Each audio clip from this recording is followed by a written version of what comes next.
నేను. ఒక ప్రభుత్వుడు after all ఏమంటే నా కులాన్ని గురించి నేను తక్కువ మాట్లాడుకోకూడదు కాబట్టి ఆర్యవైశ్యుడు అంటున్నా.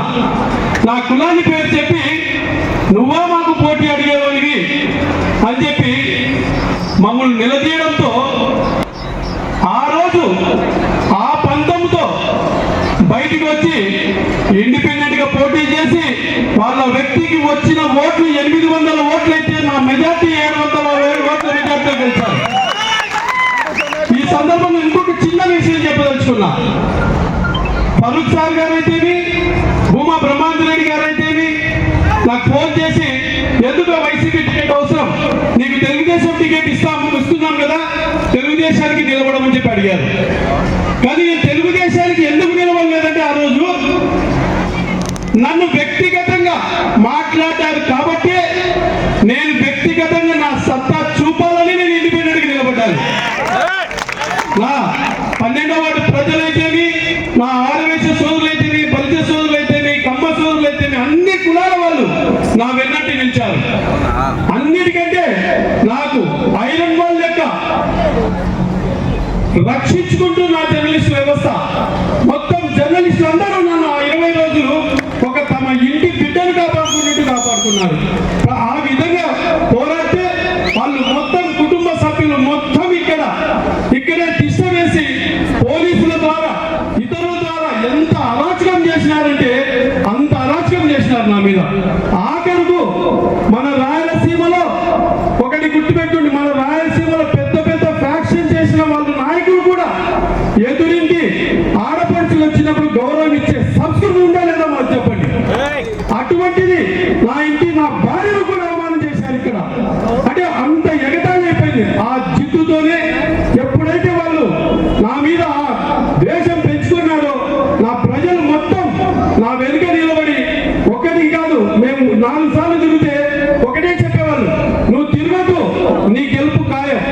మేమందరం వచ్చి ఓటు వేస్తున్నాం. 72% ఓటింగ్ శాతం జరిగింది నా వార్డులో. అందువల్ల నేను అంత ఈజీగా గెలిచినాను. ఈ సందర్భంగా నా పాటు ప్రజలందరికీ కూడా నేను శిరస్సు వచ్చి పాదాభివందనం చేస్తున్నాను. ఎందుకంటే నా గౌరవం నిలబెట్టిన వాళ్ళు మీరు.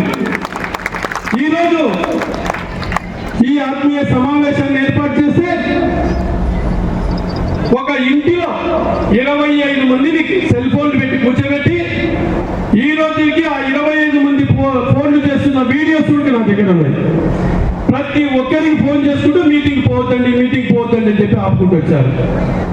ఒక వ్యక్తి చెప్పాడు మీటింగ్ పోవద్దని చెప్పడానికి మీరెవరు అని చెప్పి. అంటే ఎంత అడ్డగించుకోవడం చూడండి. తులసిరెడ్డి చెప్పినాడు, ఎప్పటికీ సంతకు వచ్చిన వ్యక్తికి సంత చేసుకుంటేది కానీ సంత మీద ప్రేమ ఉండదు.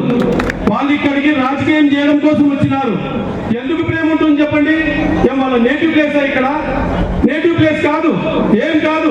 ఎక్కడో బ్రిటిష్ వాళ్ళు ఈస్ట్ ఇండియా చట్టంతో కలకత్తాలో ముందు అడుగుపెట్టి దేశాన్ని శాసించే స్థాయిలో నేటు ఈ ఈస్ట్ ఇండియా చట్టం నంద్యాలలో ఎంటర్ అయ్యి మన నంద్యాల ప్రజలందరి నెత్తి మీద తాండవమాడుతున్నారు.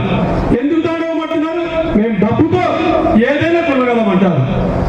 మొన్న మున్సిపల్ ఎలక్షన్ లో తెలుగుదేశం నాయకులు ఒక్కొక్కరి ఇండ్ల దగ్గరికి పోయి ప్రాధాన్యపడి బ్రతిమలాడి డబ్బులు ఇచ్చి వాళ్ళని విత్డ్రా చేయించుకున్నారు. కానీ కౌన్సిల్ మీటింగ్ లో ఏం చెప్తున్నారు? సంతలో పశువులను కొన్నట్టు కొన్నామంటున్నాడు. ఒక్క వర్డ్ గుర్తు పెట్టుకోండి. వర్డ్ అంటే మనకు డబ్బులు ఇచ్చినారంటే వాళ్ళ దృష్టిలో మనం పశువులం, మనల్ని పశువులం కొన్నామని చెప్పి మనల్ని ఎగతాళి చేస్తున్నారు. దీనికోసమైనా వీళ్ళు రాజకీయం చేయడానికి వచ్చింది. ఇకపోతే మన అభ్యర్థుల గురించి మాట్లాడుకుందాం. బైరెడ్డి శబరి గారు ఎంత ఉన్నతమైన కుటుంబం నుంచి వచ్చినారో మీకు అందరికీ తెలుసు. బైరెడ్డి రాజశేఖర రెడ్డి గారు అయితేనే, వాళ్ళ నాన్నగారు అయితేనే, వాళ్ళ గ్రాండ్ ఫాదర్ కూడా బ్రిటిష్ టైంలో డిస్ట్రిక్ట్ కోర్టు మెంబర్గా పనిచేసినారని చెప్పి మా ఇంటికి వచ్చినప్పుడు చెప్పారు. అంటే అంత రాజకీయ దృక్పథం ఉన్న కుటుంబం నుంచి వచ్చారు. ప్లస్ స్వతహాగా ఆమె డాక్టర్. ఈరోజు ఏ వ్యాపారస్తుడు ఎవరు కూడా సంపాదించలేంత డాక్టర్లు సంపాదిస్తున్నా కానీ ఆ వృత్తిని పక్కకు పెట్టి రాజకీయంగా ఎంటర్ అయ్యి మన ప్రజలను సేవ చేయాలనే ఉద్దేశంతో తన తల్లిదండ్రుల నుంచి వచ్చిన ఆస్తులు చాలు, నేను సంపాదించేది ఏమీ అవసరం లేదు అని చెప్పి ఈరోజు మన ప్రజాసేవ కోసం ప్రజాక్షేత్రంలోకి వచ్చింది. మనం ఆడబిడ్డను జీవితామా వద్దా చెప్పండి, జీవితామా వద్దా? అఖండ మెజార్టీలో జీవితాం. కాబట్టి అప్పుడే మన గౌరవం. ఎందుకంటే ఒక ఆడబిడ్డ డాక్టర్, వృత్తిరీత్యా డాక్టర్ మన సేవ చేయడానికి వచ్చినప్పుడు మనం ఆమెను గెలిపించుకొని తీరాలి. గెలిపించుకోవడం కాదు, అత్యధిక మెజార్టీతో గెలిపించినప్పుడు ఆమెకు మనం గౌరవం ఇచ్చినట్టు. ఈరోజు మన అసెంబ్లీ అభ్యర్థి ఎన్ఎండి ఫరూక్ గారి నుంచి తీసుకున్నాం. మేము నంద్యాలకు చాలా చేశామని చెప్పి వాట్సాప్లలో పంపిస్తున్నాను. ఏం చేశారండి? నంద్యాల పట్టణానికి చుట్టూ 10 కిలోమీటర్ల రేడియేషన్లో తీసుకుంటే కూడా వాళ్ళ స్వతహాగా 1 సెంటు స్థలం ఎక్కడ దానం చేయలేదు. 1 సెంటు స్థలం కూడా దానం చేయలేదు.